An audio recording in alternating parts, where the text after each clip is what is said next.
Hello! So The Witcher 4 is in the works. Great news, right? I'm sure everybody's looking forward to it. But there's also some design decisions that CD Projekt Red has made in previous games, like the older Witchers and Cyberpunk 2077, that I would love for them to change in the new game. A really big one is item levels. When you loot items like weapons and armor, they have levels attached to them. Basically, levels define how good the item is. If it's a weapon, it will affect how much damage you do. If it's armor, how much it protects. In theory it's great, because it ensures that players get items that are appropriate to their current level. The point is that you're meant to be tempted to replace your current gear with these new items. That gear can also be upgraded. You can spend collectible resources to turn them into better versions of the weapon you originally got. You invest your time in that weapon and get rewarded with a suitably more powerful version. For the next few levels, it'll be better than the new weapons you loot, and all is well. But the problem is that you know that eventually you'll get new weapons that will be better than your upgraded gear. So if you're going up levels pretty quickly, then this actually devalues loot and the upgrade system. Why would you bother upgrading if you're going to get something better pretty soon? Why would you bother with caring about gear if it's going to be replaced with something better pretty soon? Gear becomes just a bunch of numbers. When you get something that gives you better numbers, you simply throw away the old item. Oh, level 3, nice. That is proper nice. Players are actually discouraged from having any attachment to the gear. Witcher games have unique Witcher gear that Geralt can go looking for. They're not affected as much by item leveling issues because you can upgrade them regularly and they have unique Witcher bonuses. These bonuses tend to encourage players to keep them even if they happen to find something that's got a bit more armor or does a bit more damage. So players are willing to invest a lot of time searching for the crafting diagrams and resources to upgrade those sets because they know that you're not going to find something better in a few levels. So while the system is still there, it doesn't affect the player as much in The Witcher. The leveling problem is much more noticeable in Cyberpunk 2077. Even the supposedly special weapons and armor that you get as quest rewards are leveled. And yes, you end up discarding them pretty quickly. Even if you want to keep using a particular item for role-playing or style purposes, you'll eventually have to discard it in favor of random loot, because the numbers in the random loot will be that much better. What the fuck is wrong with you? Please go see a therapist, you psycho. Same with upgrading. Why bother upgrading? Just wait until you get a new random item. The only time I bothered to spend time upgrading gear was when I got close to top level gear. Then it became worth the effort to upgrade it, because I knew I wasn't going to throw them away in favor of a new random bit of gear. If you've spent any time listening to Cyberpunk players, you'll be familiar with people posting pictures of their character wearing the most ridiculous combinations of gear. It's purely about the numbers. Contrast that with a game that doesn't have item leveling.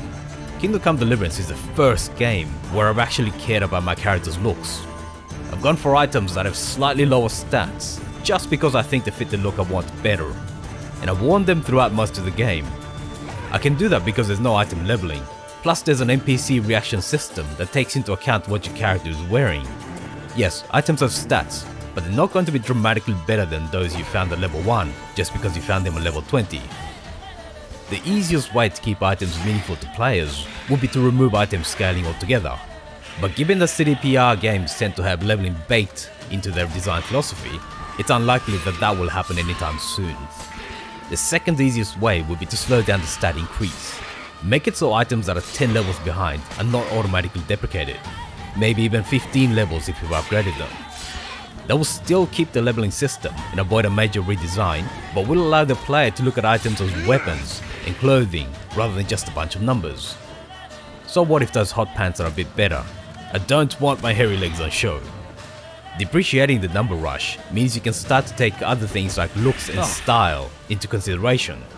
In addition, longer time between forced item swaps also means that the player is more likely to acquire the item they feel is right for them and their playstyle, even if it means slightly worse stats. Alright, come up, yes, bro. that means no more hot pants for you. Unless you actually want to show off your hairy legs, of course. A more roundabout way would be to slow down how quickly the player gains levels. This has the same net effect as what I described above. A marvelous landscape doesn't mean squat if you're on a bullet train. Let travelers smell the flowers. Let players enjoy their items without having to constantly worry about whether the damage their sword does is keeping up with the hit points of enemies. Another thing you could do to make items meaningful might be to make NPCs react to them. There's one example of that in The Witcher 3, where you can only access a particular part of the Nilfgaardian camp if you're wearing a full Nilfgaardian armor set. In The Witcher 3 it's just a small gimmick for entertainment, but other games like Morrowind show how it could be used to enhance gameplay and extend player choice.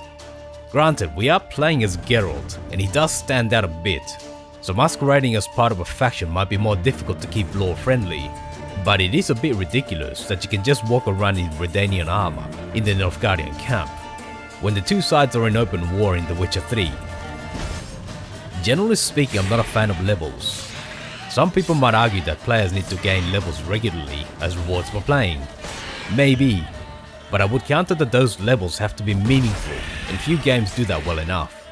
Who cares if you can do 20,000 points of damage if your enemy has a million hit points? There's no meaningful difference between that and doing 20 damage, but your enemy only has 1,000 hit points. You'll still need exactly the same number of hits to defeat them. So what if Geralt is level 50, if every enemy he finds is scaled to his level? I've always found it a bit ridiculous that Geralt is meant to be a superhuman freak, but every random guardsman will kick his ass if he happens to steal something in front of them. The item leveling system is the only reason why random necrophages and neckers have to be level 50. Simply removing the item leveling system would go a long way towards fixing that. Let Geralt be the superhuman freak that he's supposed to be. If he wants a challenging fight, the game can provide one via contracts targeting big monsters, or by exploring for hidden loot sites. It's those kinds of powerful monsters that witches like Geralt were created to battle, not level scaled random guardsmen or neckers. Thanks for watching all the way to the end. Let me know what you thought about it in the comments. Feel free to leave a like, subscribe and hit the bell button to be notified when new videos come out. See you soon.